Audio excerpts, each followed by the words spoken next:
Lights, camera, rolling, action. मंडळी नमस्कार, मी सिद्धेश दिलीप शिगवण तुम्हा सर्वांचं UIS मीडियाच्या स्पॉटलाइट थिंक ह्या कार्यक्रमामध्ये पुन्हा एकदा मनपूर्वक स्वागत करतो। मंडळी, महाराष्ट्र राज्याच्या राजकारणामध्ये विविध घटना दररोज घडत आहेत। काही ठिकाणी युतीच्या चर्चा चालू आहेत, काही ठिकाणी विविध पक्षातील पदाधिकारी नेते हे पक्षाला सोडचिठ्ठी देत आहेत, दुसऱ्या पक्षामध्ये प्रवेश करत आहेत। अशा घटना दररोज घडत असल्याचं आपण पाहतो। वरिष्ठ पातळीवर म्हणजेच मोठ्या राजकीय पातळीवरती जशा घडामोडी घडत आहेत तशाच घडामोडी स्थानिक पातळीवर देखील घडत असल्याचं पाहायला मिळतं। प्रामुख्याने रत्नागिरी जिल्ह्यामधील दापोली तालुक्यातील दापोली नगरपंचायतच्या बाबतीत एक राजकीय घटना गेल्या काही महिन्यांपासून सुरू आहे। ऑपरेशन टायगर दापोली नगरपंचायतच्या माध्यमातून झालं।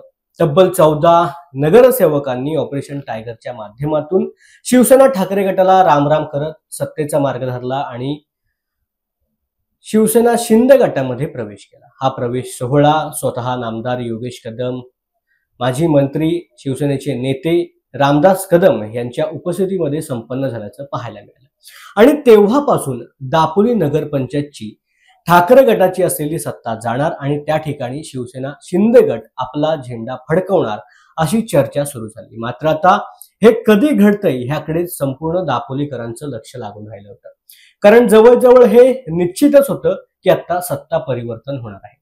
ह्या संपूर्ण राजकीय घटना समजून घेण्याआधी दापोली नगरपंचायतचा इतिहास म्हणजे हा 2022च्या निवडणुकीचा इतिहास देखील आपण थोडक्यात जाणून घेऊया। 2022ला दापोली नगरपंचायत निवडणूक पार पडली। त्यावेळेला स्थानिक आमदार योगेश कदम यांना त्या ठिकाणी असलेल्या स्थानिक नेतृत्वातून किंवा आपण म्हणूया त्या राजकारणापासून थोडं बाजूला ठेवण्यात आलं होतं। दापोली नगरपंचायतची निवडणूक ही पालकमंत्री अनिल परब, त्याचबरोबर राष्ट्रवादीचे तेथील स्थानिक पदाधिकारी नेते यांच्या माध्यमातून लढवली गेल्याचं पाहायला मिळालं। आणि योगेश कदम ह्या निवडणुकीमध्ये मात्र नाराज होते, कारण योगेश कदम यांना एक हाती सत्ता त्या ठिकाणी मिळवायची होती। मात्र शिवसेनेने त्यावेळेला युती केली ती राष्ट्रवादी सोबत। योगेश कदम नाराज झाले आणि योगेश कदम समर्थकांनी अपक्ष म्हणून निवडणूक लढवली। मात्र दापोलीकरांनी शिवसेना आणि राष्ट्रवादी ह्या युतीला किंवा आपण म्हणूया आघाडीला त्या ठिकाणी विजय केलं। एक हाती सत्ता दापोलीमध्ये या आघाडीची आल्याचं पाहायला मिळालं। त्यावेळेला मोठ्या पातळीवरती म्हणजेच महाराष्ट्र राज्यावरती देखील शिवसेना आणि राष्ट्रवादी आणि काँग्रेस या महाविकास आघाडीची सत्ता होती। त्यामुळे दापोलीमध्ये देखील सत्तेमध्ये असलेलेच नगरसेवक विराजमान झाले, म्हणजेच महाविकास आघाडीचे नगरसेवक विराजमान झाले। मात्र त्यानंतर चक्र फिरली, बंड झालं, शिवसेना फुटली, विभाजन झालं आणि त्यानंतर दापोलीमध्ये विविध घटना घडू लागल्या। 2024च्या निवडणुकीमध्ये योगेश कदम विजयी झाले आणि त्यानंतर खऱ्या अर्थाने जे नगरसेवक ठाकरे गटामध्ये होते त्यांची चलबिचल वाढू लागली। दापोलीचा विकास करायचा असेल तर सत्तेमध्ये असणं म्हणजेच महाराष्ट्र राज्याच्या वरिष्ठ पातळीवर असलेल्या सत्तेच्या ह्या पक्षामध्ये सहभागी होणं अत्यंत गरजेचं आहे असं म्हणत ठाकरे गटातील तब्बल 14 नगरसेवकांनी ऑपरेशन टायगरच्या अंतर्गत थेट शिवसेना शिंदे गटाचा रस्ता धरला। शिवसेना शिंदे गटामध्ये त्यांनी आपला प्रवेश मिळवला। त्यावेळेला दापोली नगरपंचायतीवरती महाविकास आघाडीच्या शिवसेनेच्या नगराध्यक्षा म्हणून ममता मोरे काम करत होत्या, तर राष्ट्रवादीमधून निवडून आलेले उपनगराध्यक्ष खालिद रखांगे जे 2024च्या विधानसभा निवडणुकीच्या वेळेला ठाकरे गटामध्ये गेले होते, मात्र आता ते शिवसेना शिंदे गटामध्ये आहेत, ते उपनगराध्यक्ष म्हणून काम करत होते। ह्या संपूर्ण राजकीय घटना चालू असतानाच खालिद रखांगे यांनी देखील नगरसेवकांसोबत शिवसेना शिंदे गटामध्ये प्रवेश केला। त्यामुळे एकाकी पडलेल्या ममता मोरे ज्या दापोलीच्या ठाकरे गटाच्या एकमेव नगराध्यक्षा होत्या त्यांच्यावरती अविश्वास ठराव आणला गेला। अविश्वास ठराव मंजूर देखील झाला आणि त्यानंतर आता 28 तारखेला दापोलीमध्ये पुन्हा एकदा नवीन नगराध्यक्ष विराजमान होणार आहे। एकूणच ह्या संपूर्ण गोष्टीबद्दल आपण भाष्य करणार आहोत की दापोलीमध्ये आता राजकीय परिस्थिती काय आहे, हा जो सत्ता बदल आहे तो दापोलीकरांना मान्य आहे का? दापोलीकरांचं मत काय आहे? येणाऱ्या नगराध्यक्षांकडे कोणत्या प्रकारचं आता आव्हान असणार आहे? दापोलीचा विकास कशा पद्धतीने त्यांच्याकडून अपेक्षित आहे? ह्या विविध प्रश्नांवरती आपण प्रामुख्याने चर्चा करणार आहोत आणि आपल्यासोबत चर्चा करण्यासाठी दापोलीमधील ज्येष्ठ पत्रकार आणि राजकीय अभ्यासक म्हणून ज्यांची ओळख आहे असे प्रशांत कांबळे आपल्यासोबत जोडले गेलेले आहेत. प्रशांतजी कांबळे, आपलं मनपूर्वक मी UIS मीडियामध्ये स्वागत करतोय.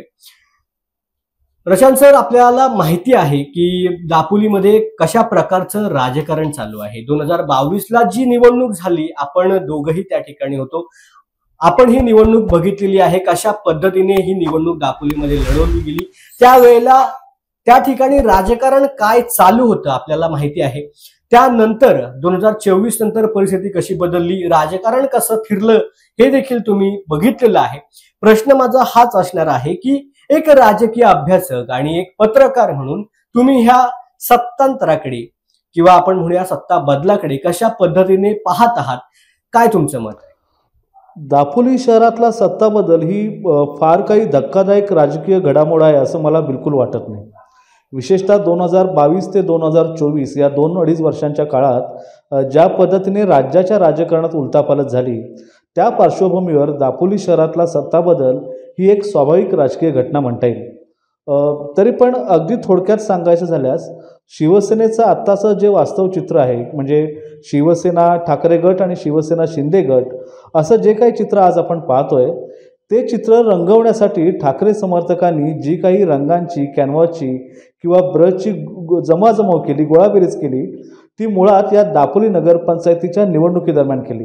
म्हणजे 2022 साली जी नगरपंचायतीची निवडणूक झाली त्या दरम्यान केली. आणि सत्ता मिळाल्यानंतर या चित्राकडे त्यांनी पूर्णतः दुर्लक्ष केलं. जे चित्र पुढे जाऊन एकनाथ शिंदेंनी पूर्ण केलं. शिवसेनेचे सरळ सरळ विभाजन झालं. मला वाटतं दापोली शहरातला सत्ता बदल हा फार तर त्या एकूणच राजकीय चित्रातला एक हलकासा स्ट्रोक म्हणता येईल.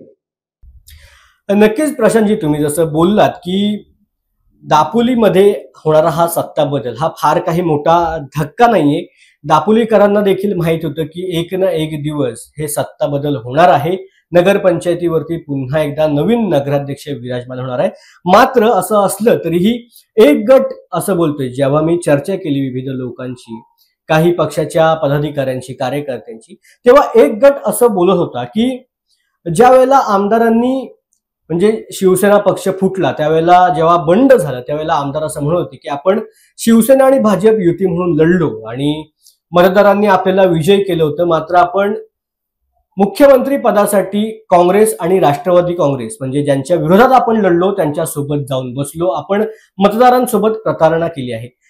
हीच गोष्ट दापोलीमध्ये देखील लागू होते असं काही जण म्हणतात की दापोलीमधील जे मतदार आहेत, दापोलीकरांनी ह्या अपक्षांना निवडून न देता, त्यांच्या हाती सत्ता न देता शिवसेना ठाकरे गटाच्या नगरसेवकांना निवडून दिलं होतं, राष्ट्रवादीच्या नगरसेवकांना निवडून दिलं होतं. मग ही एक प्रकारची प्रतारणा नाही का?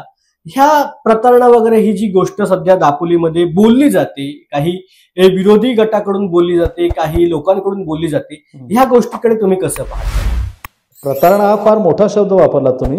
इथल्या मतदारांमध्ये मला तरी अशी भावना असल्याचं बिलकुल जाणवत नाहीये आणि त्याला कारणही तसंच आहे.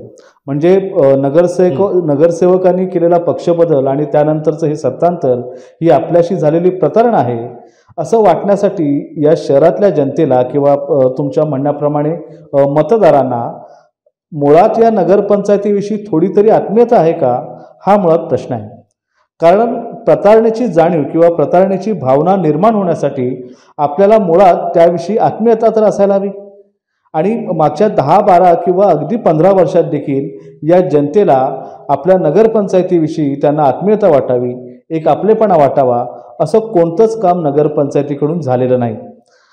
आणखी एक गोष्ट लक्षात घ्या की कोट्यावधी रुपयांचा अपहार देखील, कोट्यावधी रुपयांचा भ्रष्टाचार देखील जी जनता निमूटपणे सहन करते, त्या भ्रष्टाचाराविरोधात एक अवाक्षर काढत नाही, आंदोलन किंवा त्या विरोधात निषेधाचा साधा बॅनरही लावत नाही, त्या मतदारांच्या मनात या मामूली सत्ता बदलामुळे प्रतारणेची भावना निर्माण झाली किंवा होईल असं मला तरी वाटत नाही. नक्कीच प्रशांतजी, तुम्ही एक अत्यंत महत्वाचा या ठिकाणी मुद्दा उपस्थित केलाय. पण माझं म्हणणं हेच आहे, जर दापोलीकरांना नगरपंचायतीबाबत जर तुम्ही म्हणताय तशी जर आत्मीयता नसेल, काही जर वाटत नसेल, तर ह्या राजकीय घडामोडींकडे ते आता कसं पाहणार आहे, कसं पाहतायत, त्याचा स्वीकार कसा करणार आहेत? म्हणजे त्यांना ही संपूर्ण गोष्ट जी आहे ती थोडक्यात स्वीकार आहे का? असं आहे की मी आत्ता म्हणालो त्याप्रमाणे की इथल्या जनतेला नगरपंचायतीविषयी काही आत्मीयता नसली तरी देखील इथल्या राजकारणाविषयी त्यांना नक्कीच आत्मीयता आहे आणि ती सर्वच ठिकाणच्या जनतेच्या मनात थोड्या अधिक प्रमाणात असतेच. दापोलीकरांना हा सत्ता बदल अपेक्षितच होता आणि त्याचं सर्वात महत्त्वाचं कारण म्हणजे ठाकरे गटाने या शहराच्या विकासाकडे किंबहुना एकूणच दापोलीकडे केलेलं दुर्लक्ष. ठाकरे गटाच्या इथल्या स्थानिक कार्यकर्त्यांना मातोश्रीचं मिळत नसलेलं पाठबळ, त्यामुळे स्वाभाविकपणे नगरसेवकांच्या मनात मोठ्या प्रमाणात एक अस्वस्थता होतीच, ज्याचं सरतेशेवटी पर्यावसान नगरसेवकांच्या पक्षबदलामध्ये आणि त्यातून पुढे अखेर शहराच्या सत्ता बदलामध्ये झाल्याचं आपण पाहिलं. मला असं वाटतं की अलीकडच्या काळात राजकीय क्षेत्रातून पक्षनिष्ठा आणि विचारधारा या दोन्ही गोष्टी बऱ्यापैकी बाजूला पडल्या आहेत. म्हणजे एक भारतीय जनता पक्ष सोडला तर उर्वरित सगळेच राजकीय पक्ष हे जवळजवळ शून्यातूनच उभे राहताना आपण बघतोय. त्यामुळे या पक्षांकडे विकास कामं करूनच जनतेला प्रभावित करण्यापलीकडे दुसरा कोणताच पर्याय देखील नाही आहे. मला वाटतं हे नेमकं सूत्र दापोलीकर जनतेला देखील समजलेलं असावं.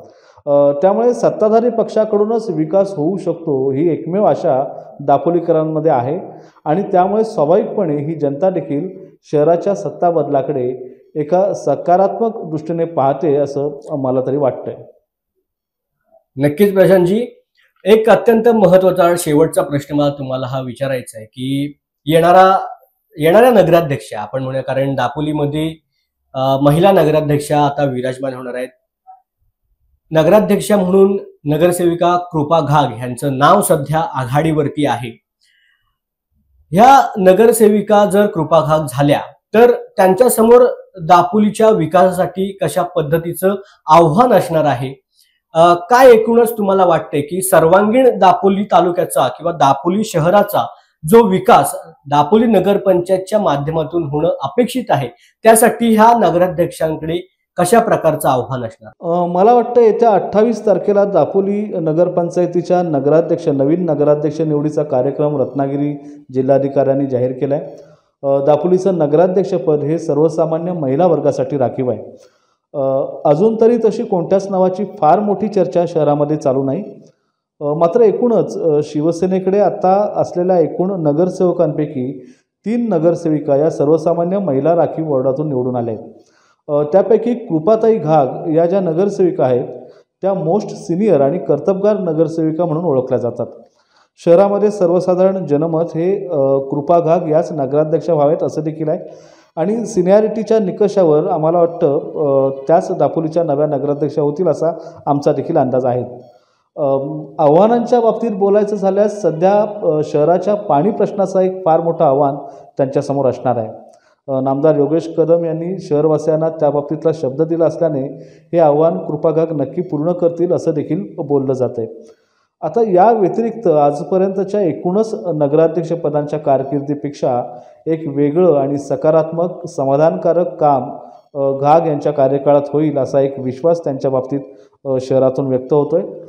मला वाटतं एकूणच शिवसेनेचे 2 भाग पडल्यानंतर या दोन्ही गटाच्या सत्ताकारणाचा एक तुलनात्मक अभ्यास आता शहरवासियांना करता येईल. पहिली 3 वर्ष ठाकरे गटाचा कारभार अनुभवलेल्या जनतेसमोर उर्वरित 2-2.25 वर्षात शिवसेना शिंदे गटाचा कारभार कसा चालतो हे देखील त्यांना अनुभवता येईल, त्यांना पाहता येईल.